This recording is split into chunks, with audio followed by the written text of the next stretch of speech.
Hi everybody, it's Michaela. God bless you. I hope you're feeling good today. This video is just going to be me reading you one chapter in the Bible. Basically, there are 13 chapters to this story of Joseph. It's one of my favorite stories. I think it's a crucial story to know for you to see how the character of God moves. And I have a few favorite scriptures, but Genesis 50:20 is my favorite. I do not have any tattoos, but if I were to have a tattoo, okay. It would be Genesis 50:20. It says, "You intended to harm me, but God intended it for good to accomplish what is now being done, the saving of many lives." Honestly, this would not be the best tattoo, but it's still my favorite quote. "You intended to harm me, but God intended it for good to accomplish what is now being done, the saving of many lives." And so this story is so incredible. You need to know it. If you don't know it, I'm about to read it to you. So stick with me. Okay, let's get started. We are in Genesis 37, and the title is Joseph's Dreams. Jacob lived in the land where his father had stayed. So Jacob is Joseph's dad, and Jacob had his name changed to Israel. And so you're going to see in the next sentence that they use the name Israel, but Israel is Jacob. So they're really not trying to make things easy for us. It can be quite confusing. So Jacob lived in the land where his father had stayed, the land of Canaan. This is the account of Jacob's family line. Joseph, a young man of 17, who is one of Jacob's sons, was tending the flocks with his brothers, the sons of Bilhah and the sons of Zilpah, who are his father's wives, and he brought their father a bad report about them. Now Israel, aka Jacob, loved Joseph more than any of his other sons, because he had been born to him in his old age, and he made an ornate robe for him. All right, so Jacob, his dad, had Joseph when he was old, so he loved him more. Can I relate to this? I feel like my mom had my little sister when she was 42, and that's kind of older to have a kid, and she doesn't love my sister more than me. So it's giving favoritism. This favoritism now becomes a villain type of backstory for the other brothers because now they hate Joseph, and he gets to feel the brunt of this. So when his brothers saw that their father loved him more than any of them, they hated him and could not speak a kind word to him. It makes sense why the brothers became jealous of him if the dad's making him this beautiful ornate robe, and the brothers are like, why does my dad not love me as much as Joseph? Okay, so let's keep going. Joseph had a dream. Okay, so Joseph is a dreamer, and God gives all of us dreams, but this is like a prophetic thing. And so he is prophetic, and he's able to interpret them. And so God can give everybody different gifts. And Joseph had the gift of dreaming and dream interpretation. Okay, so just want to make that clear. Joseph had a dream, and when he told it to his brothers, they hated him all the more. He said to them, and he should have never said this to him, but he was flexing his gift from God, and this made his brothers hate him even more. "Listen to this dream I had.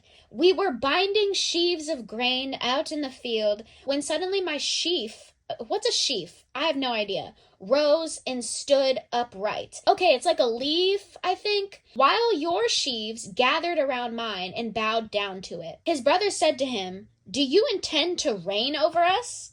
Will you actually rule us?" And they hated him all the more because of his dream and what he had said. And so this dream, prophetically, what it meant was that Joseph was going to reign over the family. And this does come to pass later. But the brothers were definitely offended at the fact that their little brother was like, "Guys, I'm going to reign over you soon. Like, watch out." Then he had another dream, and he told it to his brothers. My guy is tone deaf. Like, read the room, babe. Your brothers don't like you. You tone it down.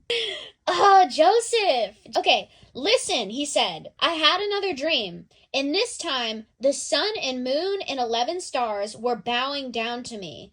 When he told his father, as well as his brothers, his father rebuked him and said, "What is this dream you had? Will your mother and I and your brothers actually come and bow down to the ground before you?" His brothers were jealous of him, but his father kept the matter in mind. So he had this prophetic dream, and he told his brothers that he was going to reign over them. He had 2 dreams about it, and you see the next title is Joseph sold by his brothers. So telling them this dream really upset them and made them hate him all the more. But it still was accurate. Joseph just probably should have kept his mouth shut. Now his brothers had gone to graze their father's flocks near Shechem, and Israel said to Joseph, "As you know, your brothers are grazing the flocks near Shechem."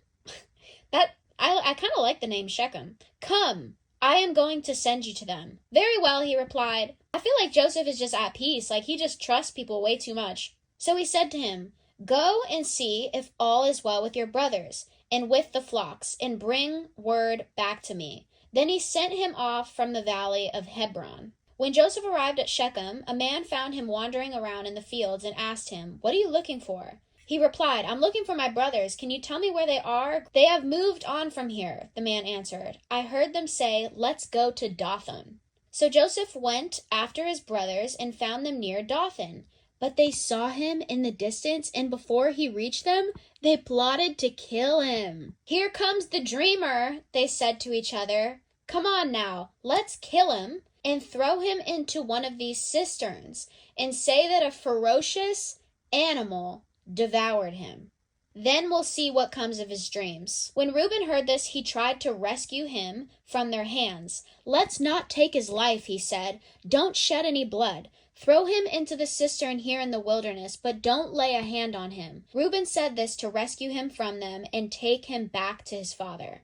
Shout out Reuben. So when Joseph came to his brothers, they stripped him of his robe. Like, that's low. The ornate robe he was wearing. And they took him and threw him into the cistern. The cistern was empty and there was no water in it. So basically he just got thrown into a deep, deep well with no water in it. That's rough. That's really rough. Okay, so now they're about to eat their meal, which is crazy that you try to kill your brother and then you're going to eat your food in peace. So as they sat down to eat their meal, they looked up and saw a caravan of Ishmaelites coming from Gilead. Their camels were loaded with spices, balm, and myrrh, and they were on their way to take them down to Egypt. Judah said to his brothers, "What will we gain if we kill our brother and cover up his blood? Come on, let's sell him to the Ishmaelites and not lay our hands on him. After all, he is our brother, our own flesh and blood." His brothers agreed. They're like, might as well get some money out of this. Might as well get some spices and some cayenne and turmeric and myrrh and, let's get something out of this guy. So when the Midianite merchants came by, his brothers pulled Joseph up out of the cistern and sold him for 20 shekels of silver to the Ishmaelites, who took him to Egypt. All right, so this is a crazy day. You go out to find your brothers, you get thrown in a cistern. Reuben wants to save his life so he doesn't die. And then instead, Judah, his other brother, is like, okay, let's actually sell him. When Reuben returned to the cistern and saw that Joseph was not there, he tore his clothes. Okay, so I guess Reuben wasn't involved in this selling situation. He went back to his brothers and said, "The boy isn't there. Where can I turn now?" And if you guys know in the Bible, when they tear their clothes, it's not supposed to be like Magic Mike. It's showing grief, it's showing pain. And so Reuben tore his clothes because he's really sad at the fact that his brother is literally gone. He was like, did he get murdered? Where is he now? Where are you now that I need you? Couldn't find you anywhere.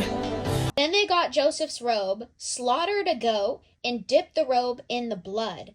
They took the ornate robe back to the father and said, "We found this. Examine it to see whether it's your son's robe." So now they're trying to trick their dad that Joseph is dead. He recognized it and said, "It is my son's robe. Some ferocious animal has devoured him. Joseph has surely been torn to pieces." Then Jacob tore his clothes, put on sackcloth, and mourned for his son many days. All his sons and daughters came to comfort him, but he refused to be comforted. "No," he said, "I will continue to mourn until I join my son in the grave." So his father wept for him.